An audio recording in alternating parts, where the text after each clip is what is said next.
Hey everybody, Simon from Lake Hub. Today we're going to be talking about how to work and camp at the same time with your family. Now I've been self-employed for about a decade.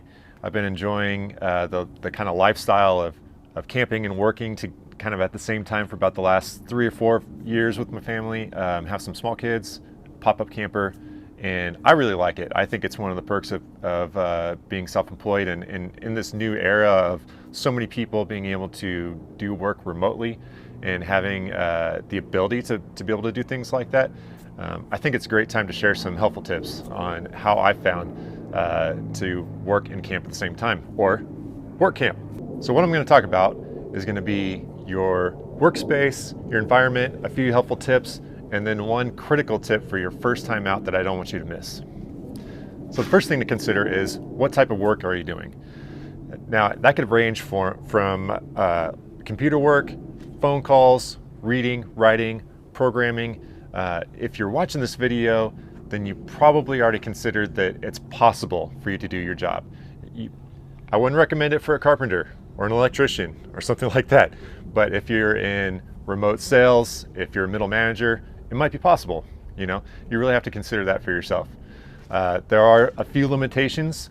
One of those is almost always going to be power source. The second is going to be internet connectivity. So if your job requires some type of phone, laptop, then those are going to be your biggest concerns no matter where you're at. I made the mistake last year of booking a campsite for about 4 or 5 days, planned on work camping, showed up, no power. So it was a mad scramble. It was this kind of harebrained solution of solar panels and 12-volt batteries, and it was a lot more stressful than it had to be if I just paid a little more attention to what we were doing when we booked. So that's something really critical to consider. You also want to pack accordingly. So I have a setup that I've had basically a briefcase, a hard shell briefcase. I recommend whatever you do to make it kind of a hard shell container. It could be a big tote bin. It could be a briefcase or like a Pelican case, something to protect all your equipment, and make it packable in a way that you can put everything that you normally would need in there and get up and go. I recommend after your first couple times you'll figure out exactly what piece of equipment you need to take with you every single time.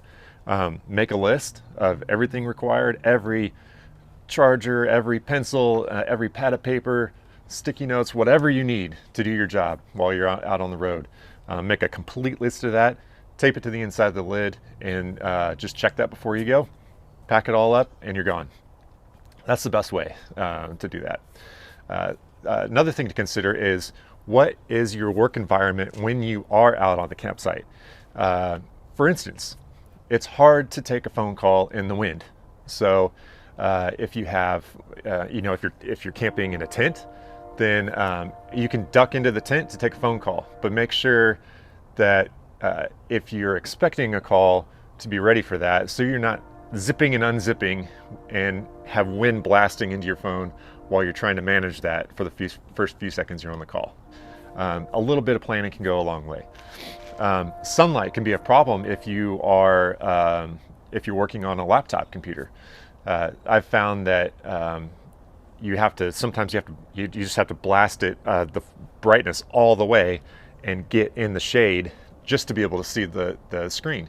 So if you have a camper, the bigger camper, the more reliable and more comfortable it's going to be for establishing a workspace. And if not, then find some shade. Get out of the sun if you can. If you're blasting your brightness, it's going to drain your battery a little bit faster, so make sure you have an extension cord and get some power to it, that sort of thing. In the wintertime, it's really, really, really hard to type when it's cold.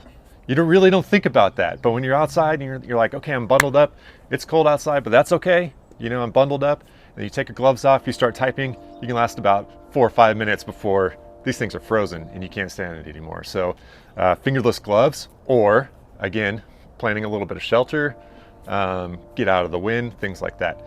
Just think through all the details, and it'll come with experience too. The final thing that's a little bit more tricky and nuanced is when to work. Especially if you're with a spouse, with some friends or with your kids, it can be a little bit challenging to actually establish boundaries and carve out the right amount of time throughout the day in order to actually get some actual real work done. So to me, that can be both a blessing and a curse. Now, it can be a little bit tricky to manage, and you feel like maybe you're missing out a little bit. Like it can kind of feel like you're working on a vacation, but you have to really look at it from the other side, that you get to vacation while you work. And as long as you keep that perspective, you can kind of manage those boundaries in a healthy way and still take advantage of the perks. Take your kids fishing on your lunch break. Go on a little hike. Take a break. Enjoy some sunshine. That's what it's all about. That's why you're work camping in the first place, right? So here's my tip for first timers. No matter what you do when you're work camping, the very first time you go as close to home or office as you can. Give yourself the little bit of flexibility to be able to shoot home, shoot to the office in a pinch, grab something you forgot, or just completely bail out on the whole thing. If it's not working out for you, go get some work done, come back and camp. So leave yourself the latitude to be able to do that the first time around, or at the very least be able to sneak out to a coffee shop that has Wi-Fi, be able to download something or tackle a Zoom meeting with some connectivity that you may not have at the campsite. So there's a helpful tip. If you've got more tips, I'd love to hear them. If you've got a little bit of experience, drop a comment, let me know, and I'd love to hear about that. So stay tuned. Next time we're going to be talking about remote school at the campsite.